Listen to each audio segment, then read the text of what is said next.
Hello everyone. इस साल budget में गवर्नमेंट ने ये तो प्रूव कर दिया है कि वो रेलवे के इंफ्रास्ट्रक्चर को लेके कितना ज्यादा सीरियस है। बजट में इंफ्रास्ट्रक्चर को बूस्ट देने के लिए बड़े ऐलान हुए हैं। इस साल बजट में रेलवेज को 2.4 लाख करोड़ रुपीस अलॉट किए गए हैं। A capital outlay of 2.40 lakh crores has been provided for the railways. Context के लिए बता दूं कि लास्ट ईयर ये नंबर 1.4 लाख करोड़ था एंड 2014 में ये नंबर सिर्फ 46,000 करोड़ था। Is about 9 times the outlay made in 2013-14.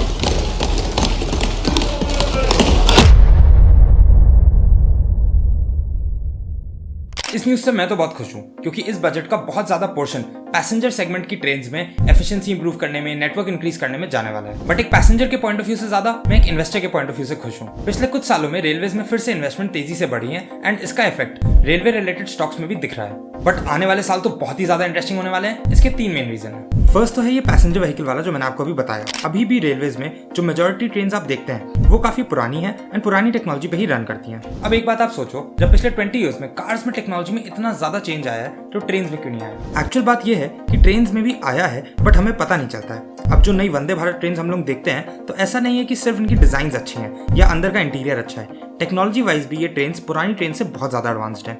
इनकी लोड बेयरिंग कैपेसिटी बेटर है, इनकी स्पीड बेटर है, इनके स्प्रिंग्स और सस्पेंशंस बेटर है एंड और भी बहुत सारे टेक्निकल इंप्रूवमेंट्स इन ट्रेन में हैं एंड इनमें से बहुत सारे इंप्रूवमेंट्स तो आपको इनमें ट्रैवल करके ही समझ आएंगे। अब फाइनली गवर्नमेंट पुरानी ट्रेन रिप्लेस करके नई ट्रेन इंट्रोड्यूस कर रही है। गवर्नमेंट के करंट प्लान्स के अकॉर्डिंग 2023 के एंड तक 75 Vande Bharat train already functional होंगी। गवर्नमेंट 44 ट्रेन का टेंडर ऑलरेडी पास कर चुकी है एंड 58 ट्रेन का टेंडर ओपन कर चुकी है। गवर्नमेंट के अगले कुछ सालों में 400 वंदे भारत ट्रेन लॉन्च करने का प्लान है। ये तो हो गई पैसेंजर व्हीकल्स की बात। एक बहुत मेजर इनिशिएटिव जो गवर्नमेंट ने अक्टूबर 2021 में लॉन्च किया था वो था मिशन गति शक्ति।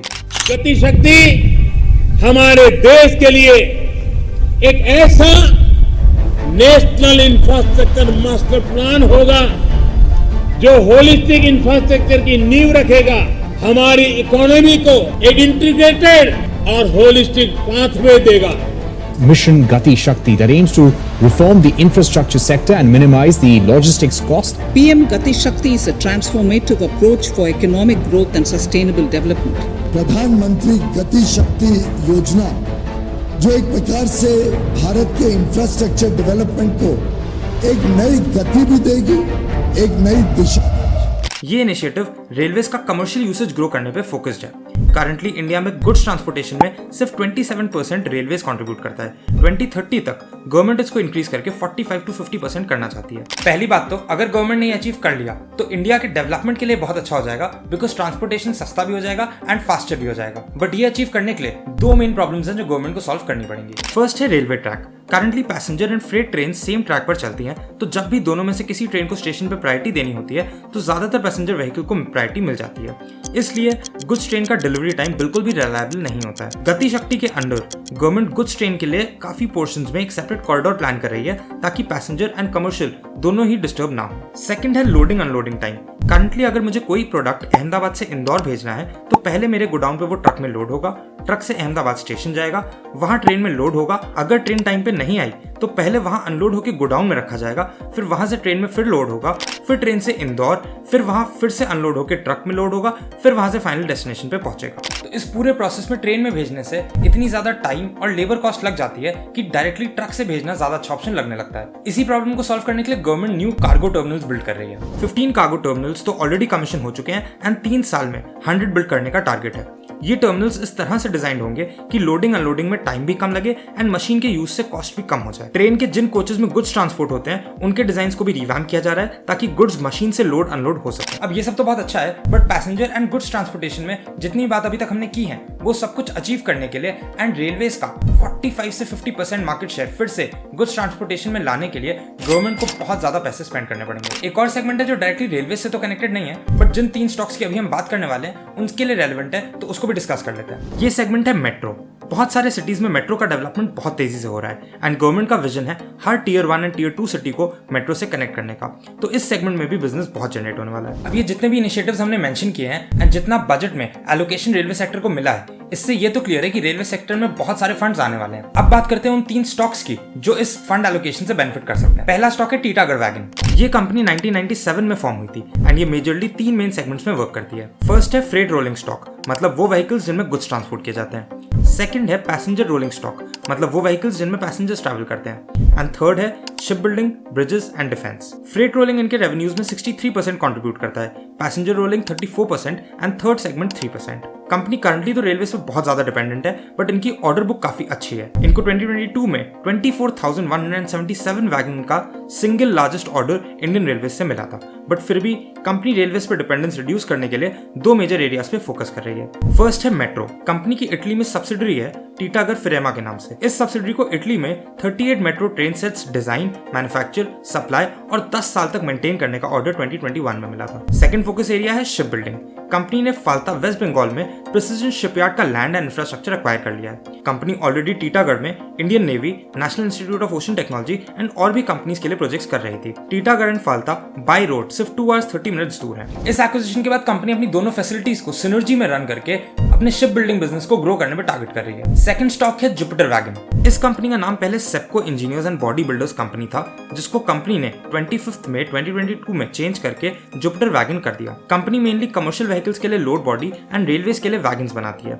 कंपनी का इस इंडस्ट्री में 4 decades का एक्सपीरियंस है एंड कंपनी ने बहुत सारी स्ट्रेटेजिक पार्टनरशिप्स एंड एक्विजिशंस करे हैं। इन पार्टनरशिप से कंपनी को बेटर टेक भी मिल जाता है एंड इसकी प्रोडक्ट ऑफरिंग्स भी इंक्रीज हो जाती हैं। कंपनी में कुछ इंटरेस्टिंग डेवलपमेंट्स भी हो रहे हैं। एक तो कंपनी ने डिस्क ब्रेक का प्रोडक्शन स्टार्ट कर दिया है। सेकेंडली कंपनी ने Jupiter electric mobility private limited form करी थी 2021 में इलेक्ट्रिक कमर्शियल व्हीकल्स बनाने के लिए।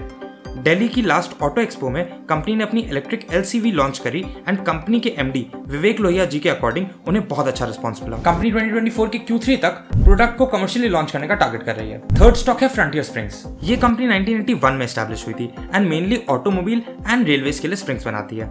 करंटली कंपनी रेलवेज को वैरायटी ऑफ स्प्रिंग्स प्रोवाइड करती है। स्प्रिंग्स के बिजनेस में कंपनी को 2 तरीके के ऑर्डर्स मिलते हैं। फर्स्ट है न्यू ट्रेन्स के लिए एंड सेकंड है पुरानी ट्रेन्स में जो स्प्रिंग्स खराब हो जाती हैं उनके रिप्लेसमेंट ऑर्डर्स। बिकॉज स्प्रिंग एक बहुत इंपॉर्टेंट सेफ्टी कंपोनेंट है, इसलिए एक फिक्स्ड पीरियड के बाद स्प्रिंग रिप्लेस करना कंपलसरी होता है। कंपनी का एक फॉर्जिंग डिवीजन भी है जिसमें कंपनी रेलवेज के लिए बहुत सारे कंपोनेंट्स बनाती है, जैसे कि screw coupling, anti roll bar etcetera.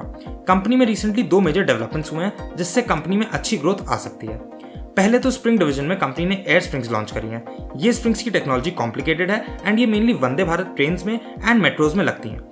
Because government in दोनों का ही नेटवर्क बहुत तेजी से इंक्रीज कर रही है, एयर स्प्रिंग्स की डिमांड शूट अप करनी चाहिए। सेकंड है कंपनी का फोर्जिंग डिवीजन। कंपनी ने एक 6 टन की हैमर इंस्टॉल करी है। इसको यूज करके कंपनी अब और हैवी आइटम्स फोर्ज कर पाएगी जो पहले नहीं कर पाती थी। अब सब अच्छी बातें तो हम लोग ने कर ली, अब ये देखते हैं कि इन स्टॉक्स में रिस्क क्या है। इन स्टॉक्स का सबसे मेजर रिस्क होता है कि ये सारे ही स्टॉक्स की परफॉर्मेंस मेजरली गवर्नमेंट के बजट एंड काम करने की स्पीड पर डिपेंडेंट होती है। अब गवर्नमेंट ने बजट तो अलॉट कर दिया, बट रेलवे टेंडर्स कब निकालेगी, कितने टेंडर्स नए कोच बनाने से रिलेटेड होंगे, वो टेंडर्स कितने टाइम में अप्रूव होंगे एंड ऐसे ही बहुत सारे पॉइंट्स हैं जिनकी क्लैरिटी नहीं मिल पाती है। इसीलिए इन स्टॉक्स में इन्वेस्ट करने के बाद गवर्नमेंट के एक्शंस को ट्रैक करना बहुत इंपॉर्टेंट हो जाता है। आई होप ये वीडियो आपको इंटरेस्टिंग और इंसाइटफुल लगा होगा। अगर स्टॉक मार्केट में, बिजनेस केस स्टडीज में या फिर मनी मैनेजमेंट में आपको इंटरेस्ट है तो इस चैनल को सब्सक्राइब जरूर कर लेना।